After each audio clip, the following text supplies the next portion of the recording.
Good morning, everyone.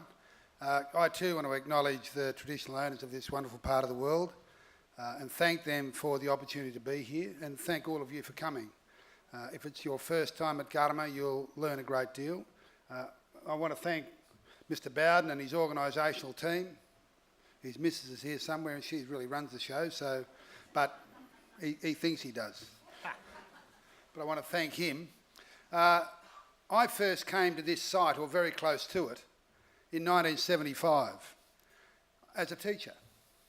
I came here as my prac teaching round from Murdoch University in Perth, and I was teaching at the then area school in Nhulunbuy. It was a very interesting prac teaching round. I arrived at the school. The principal said, "Oh, welcome, here's your class."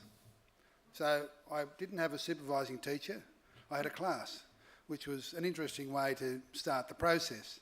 But I did spend some time at what was then Dupama College, which was the boarding school very close to this site. And now that boarding school was closed in 1979 from memory by the then CLP government under the leadership of Paul Everingham, who then gave the Yarara College, which was a public school, to the Lutheran Church to run, and gave Cormilda College, effectively another Aboriginal boarding school, to the Uniting Church to run as a comprehensive school, not as an Aboriginal school. So we've seen the diminution of resources, effectively, out of Aboriginal education since as far back as 1979. Now, I came here as a teacher, and I spent some years in the education system in Darwin, working at firstly Nightcliff High School, the Darwin Special School, working in the prison and working with juvenile offenders. So I have some insight into the stories that we've heard this week. And then I taught at Casuarina College, or Casuarina High School, which is now Casuarina Secondary College. I then took a wonderful job working for a wonderful person, Nugget Coombs, and with Maria Brandel worked on a project at ANU looking at the impact of government programs on traditional socialisation in Aboriginal communities across the north of Australia. And I had the great fortune to work out of a small Central Australian community in the far northwest of South Australia, Pibilajara. Maria Brandel stationed us, worked out of here, and Nancy, who's here with us, knew both Maria and Nugget extremely well. She also worked from Bellewen, and together we formulated a document which is available if you ever want to read it, and I commend it to you. But I had another opportunity to work with people from a very different community at Pibilajara who had English. They were from old missions places. Some had not been to school, some had been to school. The community, when I arrived, there were about 200 people. There were 3 permanent dwellings. The rest of the 3 permanent dwellings were a school, a store, and that was it really. There was what might have been termed a dwelling, which was a caravan with a thing on the side of it for the school teacher. That was it. But these people had undying belief in the need for education. And one of the things we did to talk about educational options and different pathways was to have a trip. So we got about, I forget how many people, probably 30, in a number of vehicles, and we started a trip. That trip took us up through the centre of the Northern Territory to Wallara, then across the Tanami Desert to the Kimberley, to Christmas Creek, to Fitzroy Crossing, and then to Broome. And then from Broome, we headed back.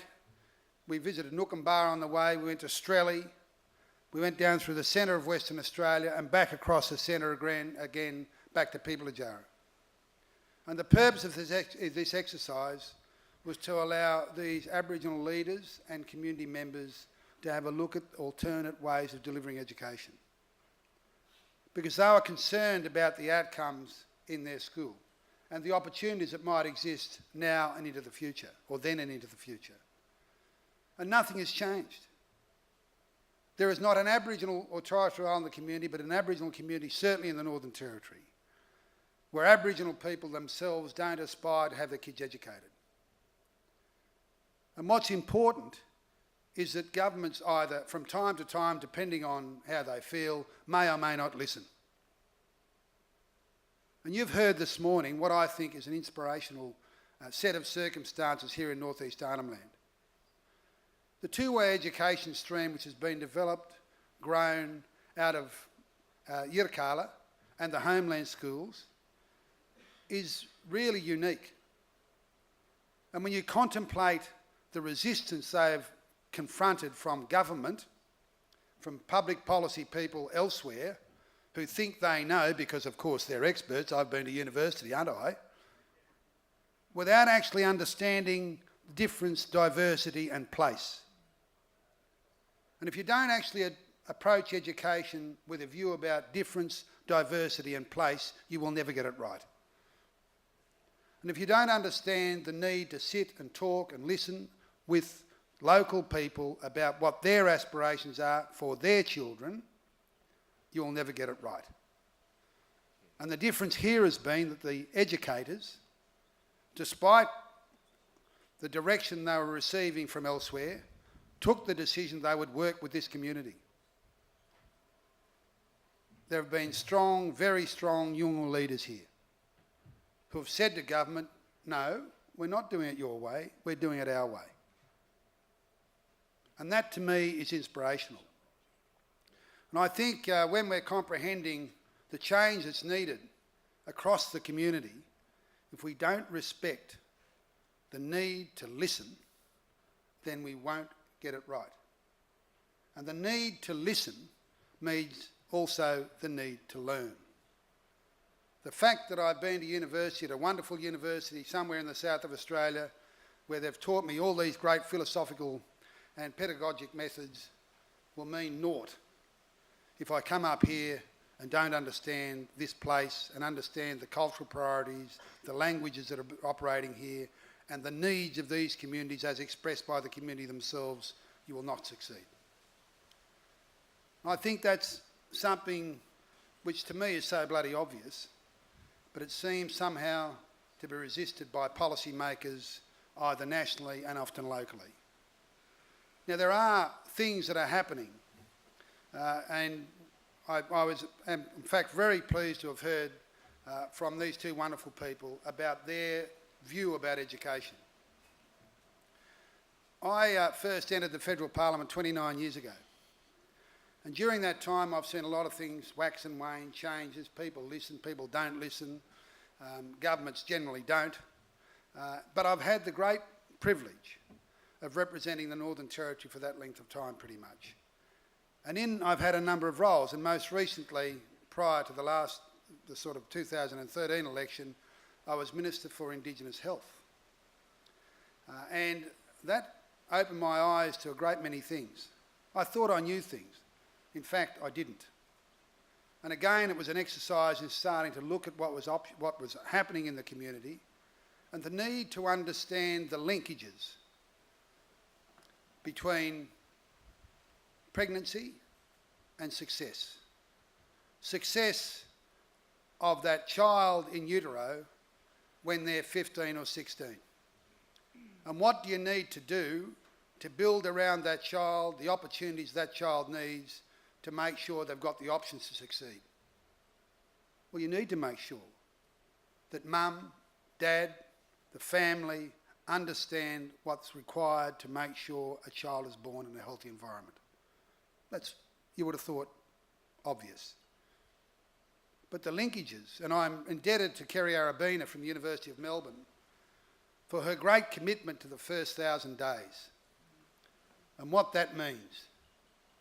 It's about devoting the resources so that these very, very young kids, first in utero, then post, looking at what their needs are.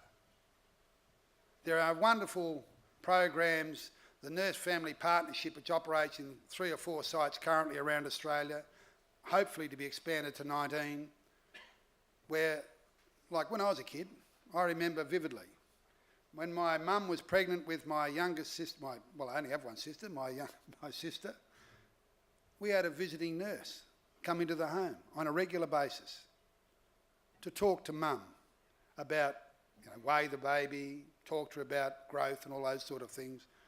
Well, that's what the nurse-family partnership does, but within a culturally appropriate and safe way.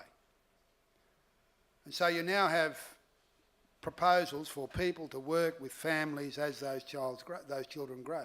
And then we move into the childcare situation. And then the preschool. And we've heard of family as first teachers, which are really working well. About making the linkage between the 0 to 3 and then 3 and beyond into the school, through preschool and then into school.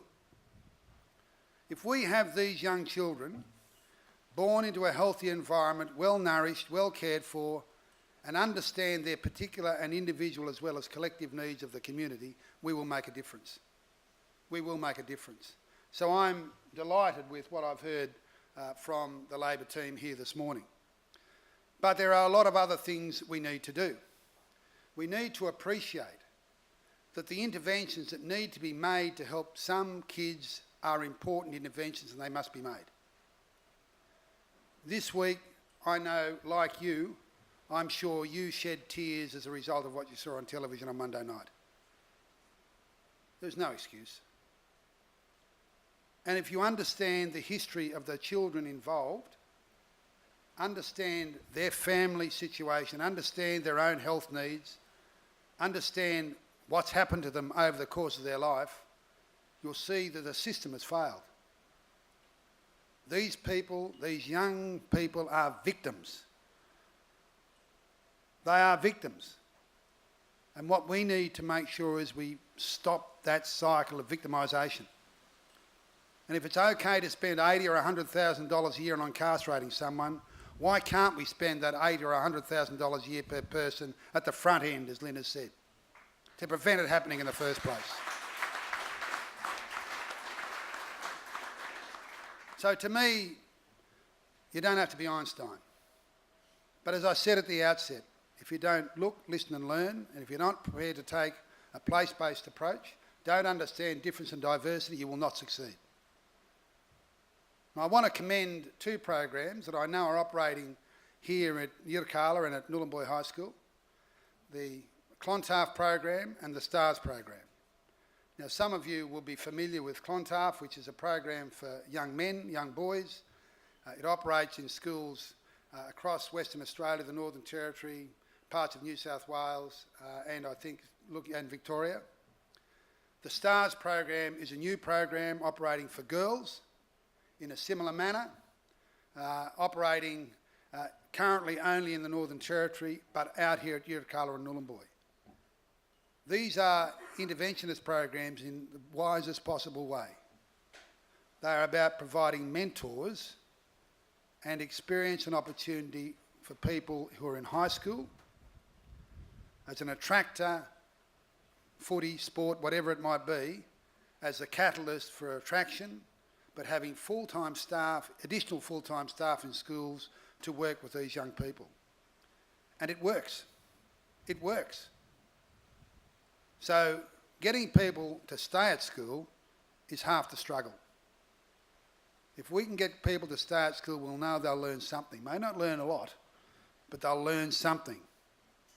And if they learn and understand the need for work and the need to learn as a result of that education system, and these programs, situated as they are in local communities and tailored for those local communities, Clontarf and STARS, and I understand they're available over here at the education tent. I think it's a tent. May not be a tent, whatever it is, there's a place where you can talk to them. And I want to commend the schools for hosting them, but most importantly, encourage you to learn about them. I think I've probably said enough, but to me, it's a no-brainer. Unless we actually address the educational needs of our kids in a holistic manner, we will not succeed. Unless we make sure that the teachers, and I commend the teachers. Look, Leon's not here. I don't know how many of you know Leon White and Greg. Institutions, here they are. Leon's a real institution. If you look at him, he looks a bit like Pat without the hat. Well, he actually probably is wearing a hat, but he's a white bloke with a big grey beard, and he's as old as me. Well, I think he might be older, if that's possible. But he has been an institutional driver of change in this place since the mid-1970s. And it's because of the commitment of people like him and the Yolngu teachers and leaders who have worked with him, who have inspired him, and those other non-Aboriginal teachers, non-Yolngu teachers who are here, the Balanda who are here, that so much success has been achieved. And they need to be commended, and I ask you to put your hands together for them all.